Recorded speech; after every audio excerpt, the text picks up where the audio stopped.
ओम शांति। भगवद गीता श्लोक क्लास में आज का श्लोक है अध्याय 6 का श्लोक नंबर 17। अध्याय 6 श्लोक नंबर 17। श्लोक है युक्ताहार विहारस्य युक्तचेष्टस्य कर्मसु युक्तस्वप्नावबोधस्य योगो भवति दुःखः। श्लोक दोबारा। युक्ताहार विहारस्य युक्तचेष्टस्य कर्मसु युक्तस्वप्नावबोधस्य योगो भवति दुःखः। संधि विच्छेद है। युक्ताहार विहारस्य युक्तचेष्टस्य कर्मसु युक्तचेष्टस्य कर्मसु युक्तस्वप्नावबोधस्य योगः भवति दुःखः। संधि विच्छेद दोबारा। युक्ताहार विहारस्य युक्तचेष्टस्य कर्मसु युक्तस्वप्नावबोधस्य योगः भवति दुःखः। शब्दों का अर्थ है युक्ताहार विहारस्य अर्थात आहार विहार में युक्ति युक्त, कर्मसु अर्थात कर्मों में, युक्त चेष्टस्य अर्थात युक्ति युक्त चेष्टावान का, युक्त स्वप्नावबोधस्य अर्थात नियमित निद्रालु और जागृत का,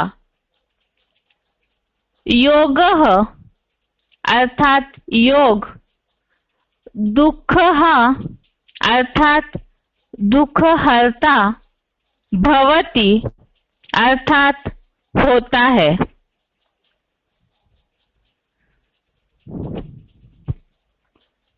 शब्दों का अर्थ दोबारा।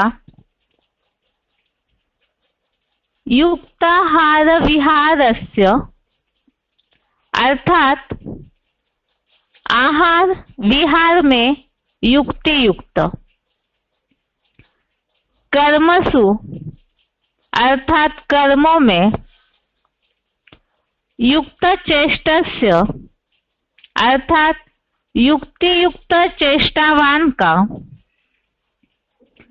युक्त स्वप्नावबोधस्य अर्थात नियमित निद्रालु और जागृत का, योगः अर्थात योग, दुःखः अर्थात दुःख हरता, भवति अर्थात होता है।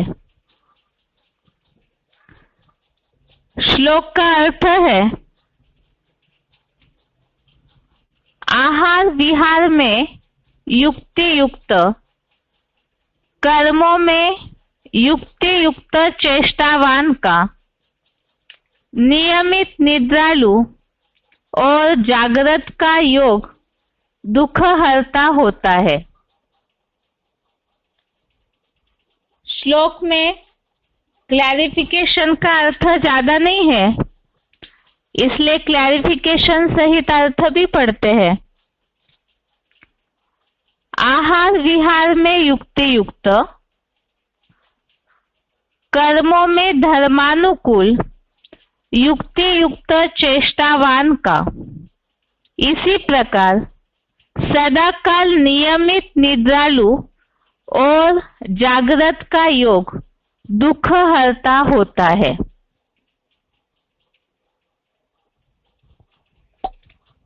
श्लोकों में बात चल रही है ध्यान योग का विषय। यहाँ पर भगवान से किस तरह जुड़ना चाहिए, अर्थात योग लगाने के लिए और किनका योग सफल होता है, तो उसके बारे में ही यह बात चल रही है। वैसे तो 6वें अध्याय में शुरू में हमने देखा योग की स्थिति में ऊंचा चढ़ने के लिए 2-3 बातें बताई है। एक तो ऐसा योगी जो ऊंची स्थिति में याद की अवस्था में ऊंचा चढ़ना चाहते हैं, उनके लिए एक बात बताई, कर्म फल का त्याग, जो कर्म फल का आश्रय नहीं लेता है। दूसरी बात बताई शुरू के श्लोकों में, यज्ञ कर्म ही योगारूढ़ होने का, अर्थात योग की स्थिति में ऊंचा चढ़ने के लिए यज्ञ कर्म कारण है।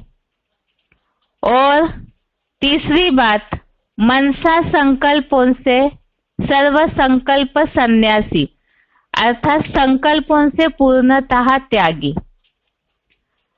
तो ये बातें शुरू के श्लोकों में बताई याद की अवस्था में ऊंचा चढ़ने के लिए। और अभी जो हम टॉपिक देख रहे हैं उसमें योगियों की दिनचर्या कैसी होनी चाहिए, क्योंकि दैहिक इंद्रियां भी याद की स्थिति बनाने के लिए कहीं ना कहीं निमित्त है, जिम्मेवार है। और इसी के लिए ही अभी तक के श्लोकों में हमने याद में बैठने की स्थिति के बारे में समझा। जैसे बेसिक लेवल पर ही राजयोगियों को राजयोग की स्थिति में स्थिर होने के लिए 4 स्तंभ बताए जाते हैं। अन्न दोष, अर्थात जिसमें बताया शुद्ध अन्न, सत्संग, ब्रह्मचर्य और दैवी गुण। तो इसमें से ब्रह्मचर्य व्रत के लिए श्लोक नंबर 13-14 में जो बात आई, जो उल्लेख आया है, ब्रह्मचारी व्रते स्थितः, ब्रह्मचर्य व्रत में स्थित हुआ। और आज के श्लोक में शुद्ध अन्न और सत्संग के बारे में उल्लेख है। आहार विहार में युक्ति युक्त, आहार विहार में युक्ति युक्त अर्थात जो भोजन लेते हैं, आहार अर्थात की खान पान, तो उसमें युक्ति युक्त होना, और विहार अर्थात घूमना फिरना। तो आहार विहार में युक्ति युक्त अर्थात क्या, जिसके लिए मुरलियों में हम इस तरह से सुनते हैं, अन्न दोष और संग दोष, ये भी पुरुषार्थी जीवन में बहुत ही ज्यादा मायने रखता है, क्योंकि इसे तो लौकिक दुनिया वाले भी जानते हैं। जैसा अन्न वैसा मन, जैसा पानी वैसी वाणी, और जैसा संग वैसा रंग। तो इस हिसाब से आहार विहार में युक्ति युक्त अर्थात ब्राह्मणों के लिए तो ये बातें मुरलियों में कई बार, रोज की मुरलियों में ही उल्लेख होता ही है। खान पान शुद्ध होना चाहिए और दूसरा एक रस होना चाहिए। जो मुरलियों में बात आती है, तुम बच्चों का खान पान रहन सहन बीच का साधारण होना चाहिए, अर्थात न अति का ऊंचा, जैसे कल के श्लोक में उल्लेख आया है, अधिक खाने वाले का और पूरी तरह से उपवास वाले का भी योग नहीं लग सकता। तो अगर लोभ के कारण अच्छा भोजन अति खाते रहे तो उसके कारण भी कहीं ना कहीं याद की अवस्था में जो एकरस अवस्था अनुभव होनी चाहिए वो नहीं हो सकती। और बिल्कुल उपवास करेंगे अर्थात जैसे बोला है बीच का साधारण खान पान हो। अब बिल्कुल गरीब की तरह या तो जैसे पूरी तरह उपवास करे, भूखे रह के सोच ले कि हम याद की स्थिति बना लेंगे तो वो भी हठयोग हो जाएगा। तो खान पान भी नियमित और एक रस होना चाहिए। और खान पान के लिए तो मुरलियों में शिव बाबा ने डायरेक्शन दिया है, दाल चावल आलू ये सबसे अच्छा भोजन है। दूसरी बात, विहार में युक्ति युक्त, विहार अर्थात घूमना फिरना। और अगर बिना कारण से बिना वजह से इधर उधर घूमते हैं केवल शौक के कारण, इसके लिए हमने पहले श्लोकों में उल्लेख देखा था, इंद्रिया जो है वो तो अपना भोग चाहती है, आंखें अच्छे सीन देखना चाहती है, मन भी उसकी तरफ भागने लगता है। तो कई बार इस तरह से अगर विहार करते रहेंगे, घूमना फिरना, जैसे कि मुरलियों में शिव बाबा ने बताया है, ये भूतों का काम है। इसमें समय, पैसा और संकल्प शक्ति भी वेस्ट हो जाती है। और जब इसमें संकल्प शक्ति वेस्ट होगी, मन उसी में ही लगा रहेगा, तो याद की अवस्था में जो ऊंचा चढ़ना चाहिए वो नहीं हो सकता है। तो आहार विहार में युक्ति युक्त अर्थात ही खान पान, अन्न दोष, इस पर ध्यान देना। और विहार, इधर उधर घूमेंगे तो दुनियादारी का संग का रंग भी लगेगा, क्योंकि अनेकों के संबंध संपर्क में आएंगे तो कहीं ना कहीं वाइब्रेशन का, संकल्पों का, वाणी का, कर्मों का संग का रंग लगता ही है। और इसीलिए योगियों के लिए बताया आहार विहार में युक्ति युक्त। दूसरी बात, कर्मों में धर्मानुकूल युक्ति युक्त चेष्टावान। तो कर्मों के लिए कर्म करना है, क्योंकि कर्म धारा बिगड़ तो कोई रह नहीं सकते हैं, लेकिन कैसे कर्म करने हैं? धर्मानुकूल। और यहाँ शिव बाबा मुरलियों में बताते हैं कि आदि सनातन देवी देवता धर्म की स्थापना अर्थात स्वर्ग की स्थापना श्रीमत के अनुसार ही होती है। श्रीमत पर चलने से ही स्वर्ग स्थापना के लिए मददगार बनते हैं, और जो योगी है वही स्वर्ग स्थापन कर सकते हैं। तो कर्मों में धर्मानुकूल अर्थात श्रीमत अनुसार, जितना जो श्रीमत अनुसार चलेंगे सुबह से शाम तक, और हर कर्म के लिए श्रीमत मुरलियों में दिया हुआ है, तो जितना वो युक्ति युक्त अर्थात ऐसे श्रीमत अनुसार चलेंगे, चेष्टावान अर्थात प्रयत्न करने वाले, तो कर्मों में जो युक्ति युक्त चेष्टावान अर्थात श्रीमत अनुसार जो चलेंगे। आगे बताया इसी प्रकार सदाकाल नियमित निद्रालु और जागृत का योग दुख हरता होता है। तो नियमित निद्रालु और जागृत का योग, निद्रा और जगने के बारे में भी मुरलियों में श्रीमत दिया हुआ है। एक रस होना चाहिए, सोना भी उठना भी, तो उसके लिए भी मुरलियों में बताया है। कई मुरलियों में ऐसे उल्लेख आता है कि रात के 9-10 बजे सो जाओ और सुबह 2 बजे उठो। तो ये जो एक रस सोना और उठना है, तो ऐसी अवस्था जो नियमित दिनचर्या वाली रखेंगे तो उनका ही योग दुख हरता होता है। ये श्लोक का सार यही है कि सुबह से शाम तक की सारी दिनचर्या, अर्थात रोज की जो दिनचर्या है वो एक रस होनी चाहिए। लेकिन अभी गृहस्थी जीवन में तो यह संभव नहीं हो पाता है, ऊपर नीचे तो होते ही रहता है।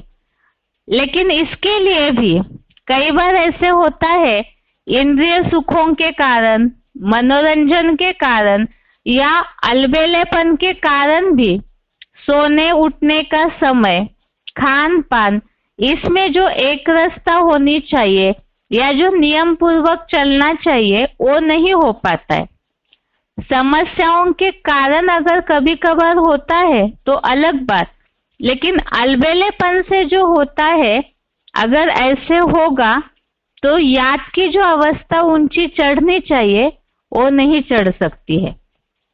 इसीलिए ही कर्म योगी अर्थात ही कर्म करते समय इन बातों का, जैसे अव्यक्तवाणियों में बात आती है, जो जितना योग युक्त होंगे वो उतना युक्ति युक्त होंगे, और जो जितना कर्मों में युक्ति युक्त चलन रखेंगे, अर्थात नियम पूर्वक जितना चलेंगे, जो मुरलियों में श्रीमत दिया हुआ है, खान पान रहन सहन और सुबह से शाम तक की जो भी दिनचर्या है, उसके लिए जो श्रीमत दिया हुआ है, उस श्रीमत अनुसार अर्थात युक्ति से जो चलेंगे, प्रयत्नशील रहेंगे, पुरुषार्थी है तो पुरुषार्थ जितना आत्मा उद्धार के लिए करते रहेंगे, तो ऐसों का योग दुख हरता होता है।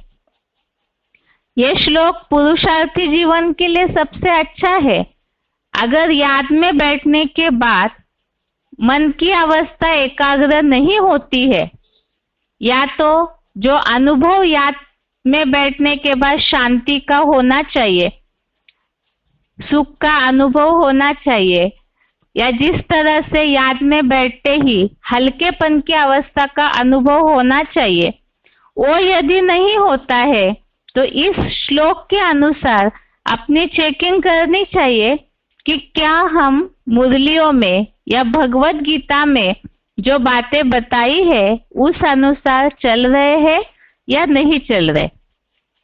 क्योंकि अभी तक के श्लोकों में 5वें अध्याय में भी इस बात का उल्लेख आया कि जो ऐसी याद की अवस्था बनाते हैं तो उनको शीघ्र ही शांति की अनुभूति होती है, और अगर नहीं हो रही है इसका मतलब कहीं ना कहीं विधि पूर्वक चलने में कमी है। तो जब विधि पूर्वक चलते नहीं तो जो सिद्धि की अनुभूति होनी चाहिए, याद के बाद सुख और शांति की अनुभूति होनी चाहिए, वो अनुभूति भी नहीं हो सकती है। तो आज के श्लोक का अर्थ ही है, आहार विहार में युक्ति युक्त, कर्मों में धर्मानुकूल, युक्ति युक्त चेष्टावान का। इसी प्रकार सदाकाल नियमित निद्रालु और जागृत का योग दुख हरता होता है। दुख हरता अर्थात दुखों को हरने वाला। तो दुख पूरी तरह से नाश हो जाए, नष्ट हो जाए याद की स्थिति के द्वारा, तो उसके लिए इन सब बातों का ध्यान रखना जरूरी है। जैसे अभी तक के श्लोकों में ध्यान योग का विषय, इस टॉपिक में बहुत सी बातें हमने देखी। एक तो 11 और 12वें श्लोक में उल्लेख आया था, स्थिर होकर इंद्रियों को वश करके, अर्थात याद में जब बैठते हैं तो स्थिर होकर के बैठना है। अगर ज्यादा हलन चलन करते हैं तो मन भी एकाग्र नहीं होगा। और 13 और 14वें श्लोक में, श्लोक नंबर 13, 14 में बात आई, एक तो सीधा होकर के याद में बैठना है, ब्रह्मचर्य व्रत में स्थित हुआ, मन को एकाग्र करके इधर उधर कोई भी दिशाओं में न देखना, अर्थात बिल्कुल एकटिक होना। ऐसे ही नियमित, जो बताया नियमित आज के श्लोक में बताई हुई बातें, युक्त युक्त आहार विहार हो। तो ये सब बातों का जो ध्यान रखेंगे याद की अवस्था में ऊंचा चढ़ने के लिए, तो उनको दुखों का हरण होगा याद के बाद, अर्थात सुख शांति की अनुभूति जरूर होगी, जिसके लिए ही याद की ऊंची अवस्था ही मुरलियों में बताया है अतीन्द्रिय सुख की अनुभूति। ये आज के श्लोक का अर्थ है। उच्चारण सुनते हैं, उसके बाद पॉइंट्स। युक्ताहार विहारस्य युक्तचेष्टस्य कर्मसु युक्तस्वप्नावबोधस्य योगो भवति दुःखः। आहार विहार में युक्ति युक्त और कर्मों में धर्मानुकूल युक्ति युक्त चेष्टावान का, इसी प्रकार सदाकाल नियमित निद्रालु और जागृत का योग दुखहर्ता होता है। युक्ताहार विहारस्य युक्तचेष्टस्य कर्मसु युक्तस्वप्नावबोधस्य योगो भवति दुःखः। आहार विहार में युक्ति युक्त और कर्मों में धर्मानुकूल युक्ति युक्त चेष्टावान का, इसी प्रकार सदाकाल नियमित निद्रालु और जागृत का योग दुखहर्ता होता है। आगे वीसीडी का पॉइंट है इसी श्लोक संबंधित। वीसीडी नंबर 2438, वीसीडी नंबर 2438 1 घंटा 9 मिनट के बाद से लिया हुआ पॉइंट है। युक्ताहार कैसे और क्यों होना चाहिए? स्वस्थ रहेगा, क्योंकि बीज को ज्ञान का जल मिल गया। किससे स्वस्थ रहेगा? ज्ञान जल टाइम से मिलता रहेगा ज्ञान के क्लास में, और योग के क्लास में भोजन मिलता रहेगा आत्मा का। तो ये दोनों चीजें टाइम से मिलते रहने से शरीर स्वस्थ रहेगा, क्योंकि आत्मा ही है बीज। आत्मा का पेय पदार्थ है जल, ज्ञान जल, और आत्मा का भोजन है याद।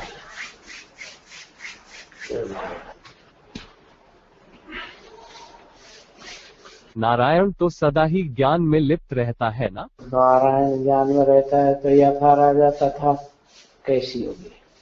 प्रजा की भी तो वही विशेषता होगी। एक तो बन गया। इस परिवार में जो बैठे हैं वो भी तो यथा तथा होना चाहिए, यथा राजा तथा प्रजा।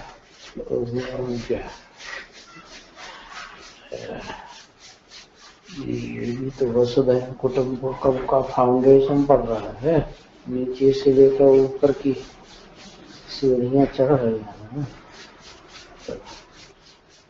ये फाउंडेशन पक्का होगा तो ऊपर की मंजिलें बढ़िया बनेंगी।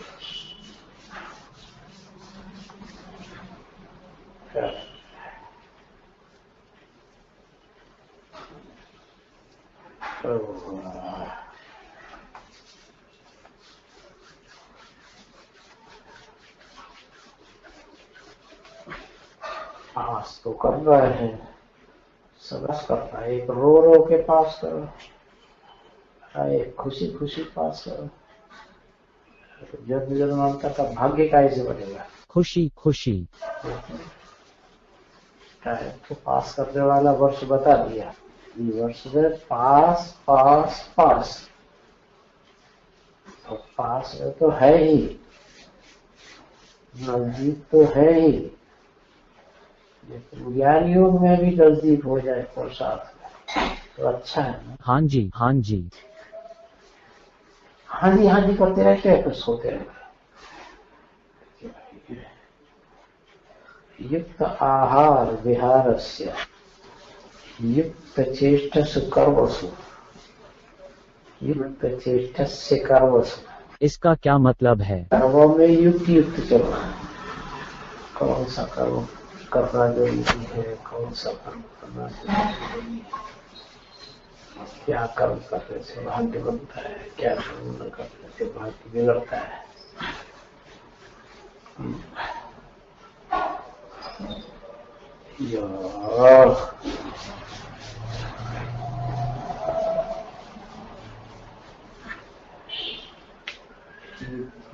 कर्म करता है।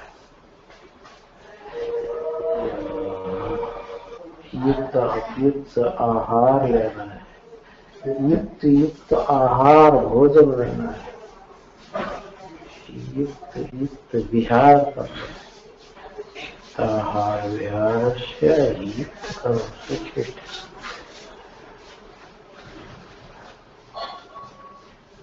तो सत्तावबोध से युक्त नींद हो, युक्त युक्त जागना हो। ये नहीं हमारी तरह रात भर जाग लिए, जरूर बीपी बढ़ जाएगा। ज्यादा खाना खा लिए, ज्यादा कहाँ खा रहे हैं। अब तुम समझते हो तुम्हारी परिभाषा अलग है, तुम सोने वाले ज्यादा खूब सो रहे हैं, इसलिए सोचते खूब खूब खाना चाहिए। अब कम गाँव तो ज्यादा ही खाएगा ना। देव देव महादेव देखा तो है नहीं ठीक से, ध्यान देखो उसमें मुका में कैसे खाता है। थाल के थाल भर भर के आते थे, सारा खा जाता था। लड्डू पेड़ा जलेबी भात भात के नमकीन मिष्ठान सररस व्यंजन, कितना खाता था और कितना सोता था। आगे का पॉइंट है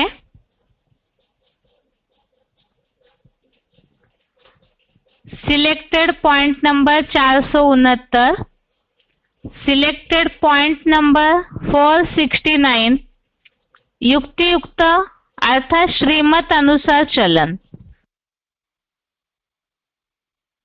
संगम युग है श्रेष्ठ ते श्रेष्ठ युग, ऊंचे ते ऊंचा युग। इसमें जो सुख है वो सुख कहीं भी किसी युग में नहीं मिल सकता। लेकिन किनको मिलेगा? शूद्रों को, शूद्रों को नहीं मिलेगा। इसलिए क्या बोला है? श्रीमत पर न चलने वाले बीमार धीमार दुखी रोगी परेशान रहेंगे। ये महावाक्य क्यों बोला? लेकिन ऐसा तो कोई शरीर नहीं है जिसमें बीमारी न हो। ऐसा कोई शरीर है? बीमारी तो सब शरीरों में है क्योंकि तामसी शरीर है। लेकिन योग बल से शरीर की बीमारी को कंट्रोल किया जा सकता है, अनुभूति को अच्छा बनाया जा सकता है। अपनी बात, अपनी व्यथा को अपने अंदर ही कंट्रोल करके दूसरों तक फैलाने वाले वो नहीं होंगे। वो अंदर कंट्रोल करके खुद सुखी रहेंगे और दूसरों को भी सुखी करेंगे। न दुख लेना है न दुख देना है, सुख ही लेना है और सुख ही देना है।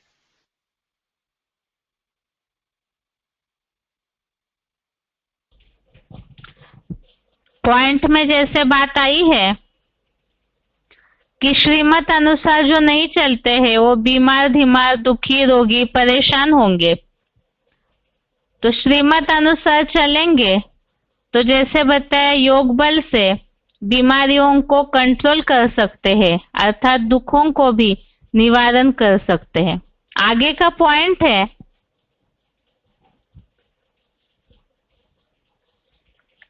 Selected point number 1294, selected point number 1294, आहार में युक्त युक्त होने के लिए अन्न दोष से बचे।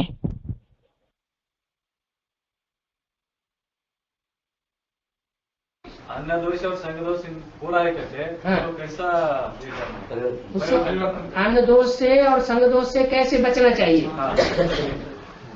तो नियम बताए हुए हैं कि अन्न दोष से बचने के लिए एक तो अपना कमाया, मेहनत का कमाया हुआ खाना खाना है, किसी का भीख मांगा हुआ लेना ही नहीं है। दूसरे जो भी अन्न हम पकाएं वो हमारे हाथों का बना हुआ होगा तो दी बेस्ट, बहुत पावर देगा। और भिखारी लोग बनाएंगे तो संग का रंग जरूर लगेगा। और अच्छा भोजन लेंगे, सात्विक भोजन, तो वो भी हमारी बुद्धि को सात्विक बनाएगा। और अगर ऐसा भोजन लिया जो काम विकार को बढ़ाने वाला है, जैसे प्याज लहसुन वगैरह बताया, तो बुद्धि जरूर खराब होगी। शराब का उपयोग करेंगे, मांस मदिरा का उपयोग करेंगे, तो बुद्धि जानवर जैसी बनेगी ना। जैसा अन्न वैसा मन। जानवरों का गोश्त खाएंगे, जानवरों का खून पिएंगे, तो बुद्धि कैसी बनेगी? जानवर जैसी बुद्धि बन जाएगी। तो संग दोष की भी बात, जिनके साथ रहने से अवस्था नीचे गिर जाती हो, उनका बुद्धि से बिल्कुल संग बिल्कुल नहीं करना चाहिए। जैसे रहते हुए नहीं रह रहे, उनको देखते हुए जैसे नहीं देखते, उनकी बातें सुनते हुए भी जैसे नहीं सुनते।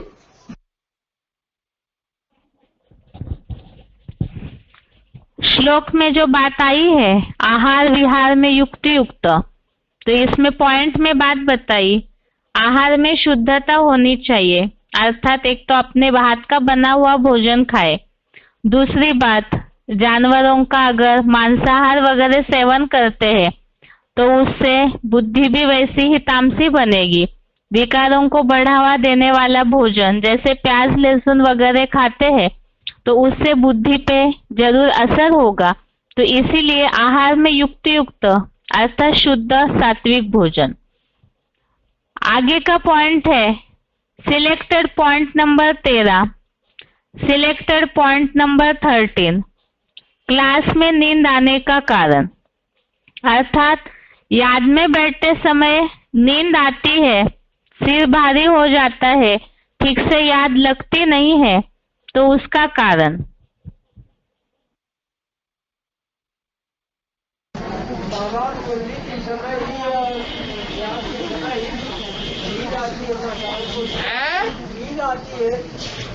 याद के टाइम पर और मुरली के टाइम पर खास नींद आती है,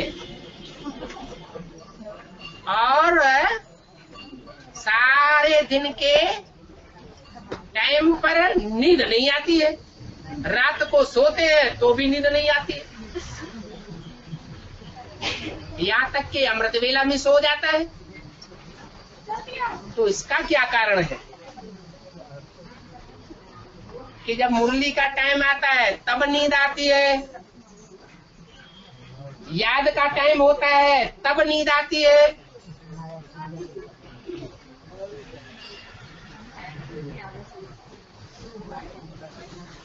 इसका कारण है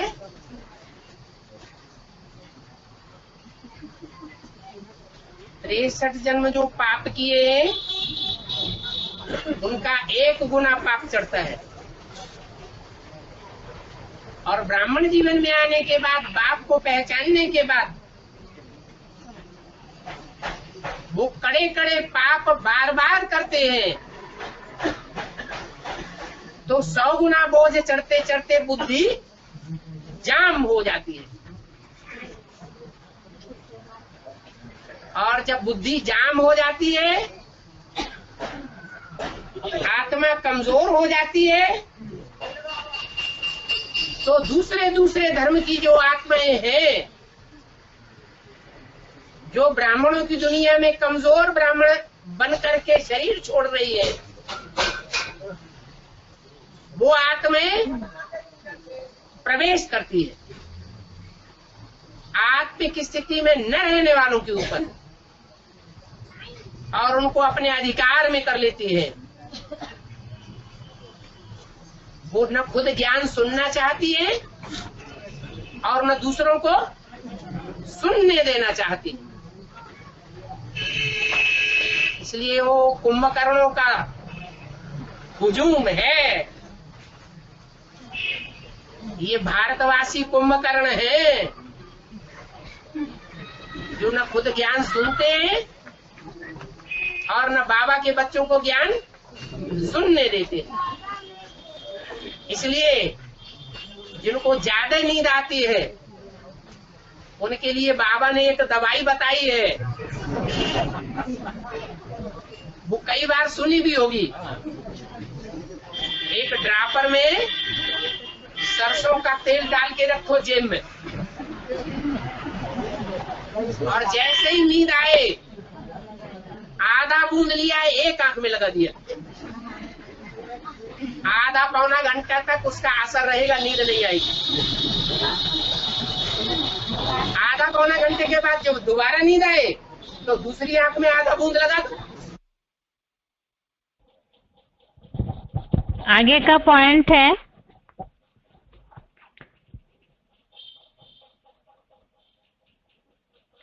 selected point number 147, selected point number 147।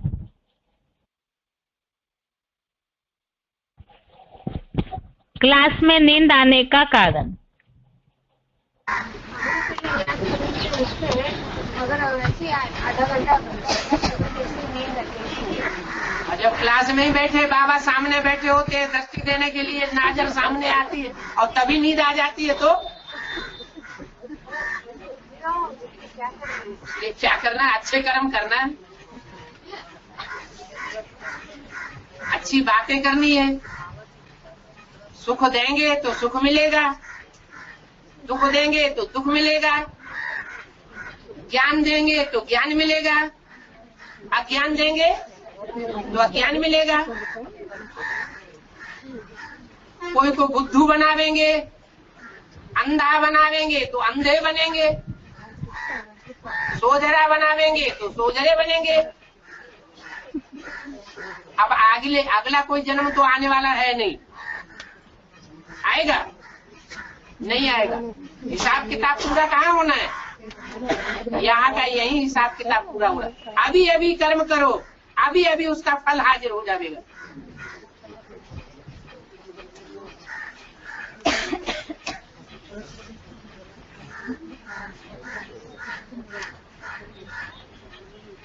हमको नींद क्यों आती है? फिर ऐसे भी तो है जिनको नींद नहीं आती है, उनको नींद क्यों नहीं आती है?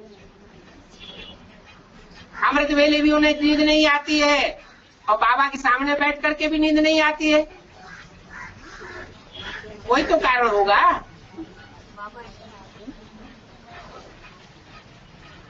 अपना किया हुआ कर्म अपने को फल देता है।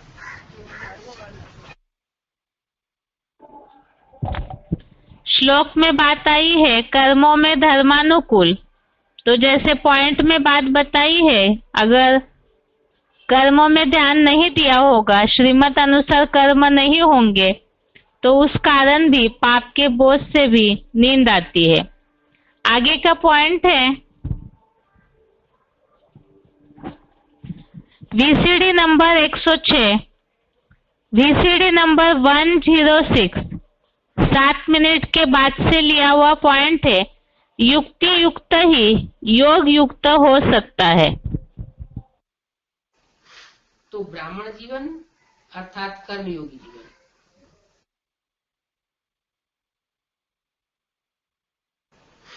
तो ब्राह्मण जीवन अर्थात कर्मयोगी जीवन, कर्म करते हुए भी अनुभूति हो कि मैं जो भी कर्म कर रहा हूँ वह कर्म परमात्मा बाप का दिया हुआ कर्म है। ये जीवन योगी जीवन का अनुभव होना चाहिए। तो चेक करो, हर सब्जेक्ट को अनुभव में लाया है। ज्ञान सुनना सुनाना तो सहज है, लेकिन ज्ञान स्वरूप बन जाना, ज्ञान को स्वरूप में लाया तो स्वतः ही हर कर्म नॉलेजफुल अर्थात नॉलेज की लाइट माइट वाला होगा। नॉलेज को कहा जाता है लाइट और माइट, ज्ञान को भी बल कहा जाता है ना। ज्ञान की रोशनी भी है और ज्ञान का बल भी है, माइट भी है। ऐसे योगी स्वरूप, योग युक्त, युक्ति युक्त स्वरूप, धारणा स्वरूप अर्थात हर कर्म, हर कर्मेंद्रिय, हर गुण के धारणा स्वरूप होगी। क्या कर्म कोई भी हो, और कोई भी कर्मेंद्रिय से कोई भी कर्म किया गया हो, वो कर्मेंद्रिय से किया हुआ कर्म धारणा स्वरूप होना चाहिए, उसमें दैवी धारणा भरी हुई हो। सेवा के अनुभवी मूर्त सेवाधारी का अर्थ है निरंतर स्वतः ही सेवाधारी, चाहे मनसा की सेवा हो, चाहे वाचा की सेवा हो, कर्मणा की सेवा हो, चाहे संबंध संपर्क, हर कर्म में सेवा नेचुरल होती रहे। इसको कहा जाता है चारों ही सब्जेक्ट में अनुभव स्वरूप।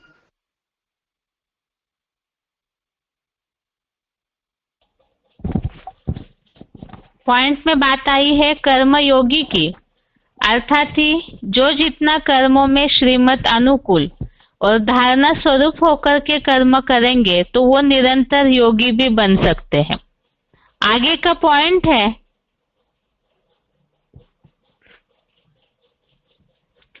VCD number 949, VCD number 949, 31 minute के बाद से लिया हुआ पॉइंट है घूमना फिरना भूतों का काम।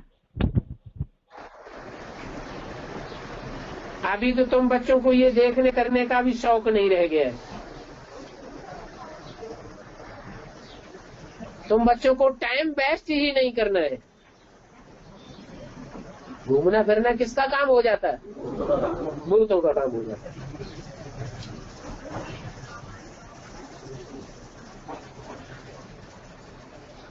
तुमको तो हावी रहनी चाहिए ईश्वरीय सेवा करने की। बच्चों को शौक होता है ना, कोई को फिर घूमने फिरने का शौक होता है। एलिफेंटा गुफा में किस लिए जावेंगे? क्या लक्ष्य रहता है? घूम करके आवे, देख करके आवे। और कोई को फिर है घूमने का उतना शौक नहीं है, वहां जाकर के कुछ न कुछ भक्तों की सेवा करके आवे। कोई घूमने फिरने वालों को घोड़दौड़ का, कोई को किसका शौक होता है। 12 मई 1968 की वाणी का 30 रुपये। अभी तुम बच्चों को सभी प्रकार की घूमने फिरने के शौक की बातें छोड़ देनी है। घूमना फिरना, अमरनाथ जाना, ये कुछ भी तुमको दिल नहीं होगी, सिवाय बाप को याद करने की और कुछ भी बुद्धि में तुम्हें नहीं आएगा। बाप को और चक्र को याद करना है बस, और कोई फुरना नहीं। बाहर में किसको देखेंगे? है? अरे ये दुनिया तो कांटों का जंगल है। बंदर बंदरिया जंगल में नाच करके दिखाई देंगे। वहां क्या रखा है? तो जो समझदार तीखे बच्चे हैं तो समझते हैं ये तो सभी विनाश हो जाना है, हम इनको क्या देखें। हमारे स्वर्ग के आगे तो ये नाच, ये गाना, ये संगीत, ये सब आर्टिफिशियल है, तुच्छ है। तो हम क्यों न चलते फिरते बाप को याद करें। बाप से बुद्धियों को तोड़ करके कोई चीज में नहीं लगाना चाहिए। इतनी बच्चों को मेहनत करनी है। श्लोक में बात आई है विहार में युक्ति युक्त, विहार अर्थात घूमना। तो अभी के पॉइंट में जैसे बात आई कि जो पुरुषार्थी है उन्हें तो और कहीं भी घूमने फिरने का शौक नहीं होगा। दूसरी बात ये बताई कि जहाँ कहीं भी जाएंगे तो वहाँ सेवा का लक्ष्य हो। जैसे कि अभी अमरनाथ की बात बताई, ऐसे कोई भी स्थान पे जाते हैं तो सेवा का ही लक्ष्य हो। नहीं तो फिर घूमना फिरना भूतों का काम हो जाता है। आगे का पॉइंट है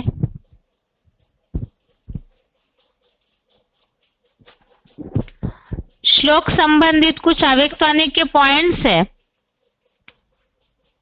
अव्यक्तवाणी मुरली तारीख है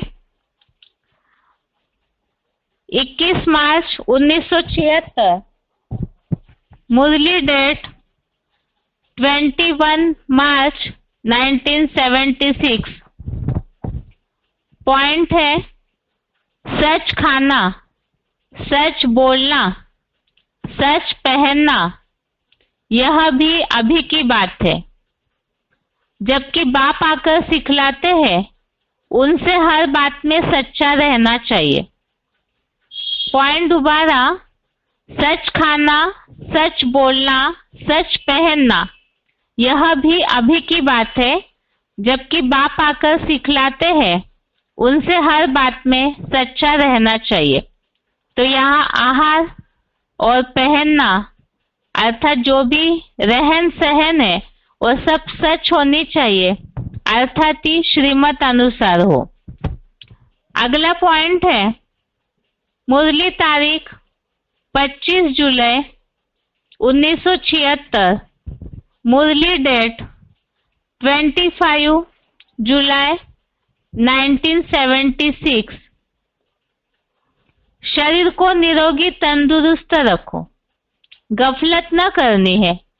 खान पान की संभाल रखेंगे तो कुछ न होगा। एक रस चलने से शरीर भी तंदुरुस्त रहेगा। यह अमूल्य तन है, इसमें पुरुषार्थ कर देवी देवता बनते हो। पॉइंट दोबारा, मुरली तारीख 25 जुलाई 1976, शरीर को निरोगी तंदुरुस्त रखो, गफलत न करनी है। खान पान की संभाल रखेंगे तो कुछ न होगा। एक रस चलने से शरीर भी तंदुरुस्त रहेगा। यह अमूल्य तन है, इसमें पुरुषार्थ कर यह देवी देवता बनते हो। तो श्लोक में बात आई है आहार विहार में युक्ति युक्त, अर्थात एक रस चलेंगे तो शरीर स्वस्थ रहेगा, और शरीर स्वस्थ रहेगा तो याद की अवस्था भी ऊंची चढ़ सकती है। अगला पॉइंट है, डिस्प्ले में डेट नहीं दिख रही होगी, ये मुरली तारीख है 3 जून 1994, मुरली तारीख है 3 जून 94। पॉइंट है उंच पद कैसे पाना है। फादर को देखो कैसे सब कुछ दे दिया। भल साधारण थे, न बहुत गरीब न बहुत शाहूकार थे। बाबा अभी भी कहते हैं तुम्हारा खान पान बीच का साधारण होना चाहिए, न बहुत ऊंच न बहुत कम। पॉइंट दोबारा, मुरली तारीख 3 जून 1994, ऊंच पद कैसे पाना है। फादर को देखो कैसे सब कुछ दे दिया।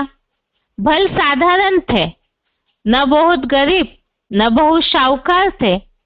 बाबा अभी भी कहते हैं तुम्हारा खान पान बीच का साधारण होना चाहिए, न बहुत ऊंच न बहुत कम।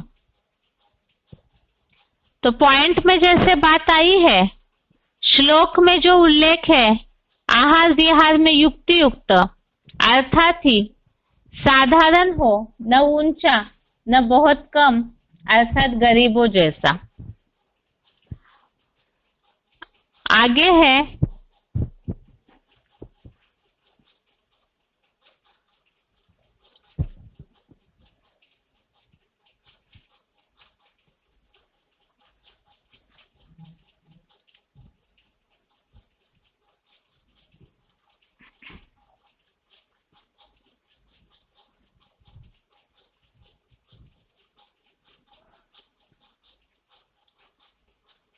स्क्रीन शेयरिंग में प्रॉब्लम है।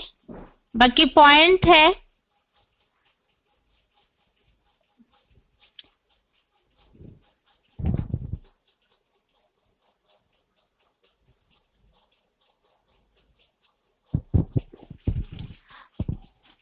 मुरली तारीख 27 मार्च 1969, मुरली डेट 27 मार्च 1969। पॉइंट है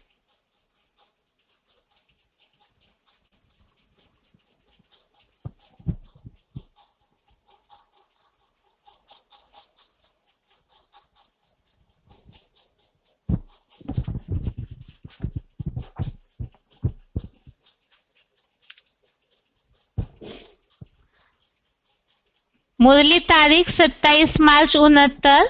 पॉइंट है कोई को खाना ही याद पड़ता रहता है। बाहर में चने वाला देखेंगे तो दिल होगी खावे, कच्चे है ना, तो फिर वह खाने से असर पड़ जाता है, बुद्धि भ्रष्ट हो जाती है। यज्ञ का जो कुछ मिले वह मीठा कर लेना चाहिए। जबान ललचायमान न होनी चाहिए। योग भी बहुत अच्छा चाहिए। योग न होगा और उनको कहेंगे फलानी चीज न खाओ तो बीमार पड़ जाएंगे। बुद्धि में रहना चाहिए हम तो आए हैं देवता बनने लिए, अब हमको वापस घर जाना है। पॉइंट दोबारा, मुरली तारीख 27 मार्च 69। कोई को खाना ही याद पड़ता रहता है। बाहर में चने वाला देखेंगे तो दिल होगी खावे, कच्चे है ना, तो फिर वह खाने से असर पड़ जाता है।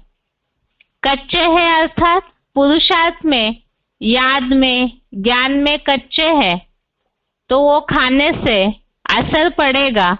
अर्थात जैसे जैसा अन्न वैसा मन, अवस्था पे असर पड़ेगा। जो आगे लिखा है बुद्धि भ्रष्ट हो जाती है। यज्ञ का जो कुछ मिले वह मीठा कर लेना चाहिए। जबान ललचायमान न होनी चाहिए। योग भी बहुत अच्छा चाहिए। योग न होगा तो उनको कहेंगे फलानी चीज न खाओ तो बीमार पड़ जाएंगे।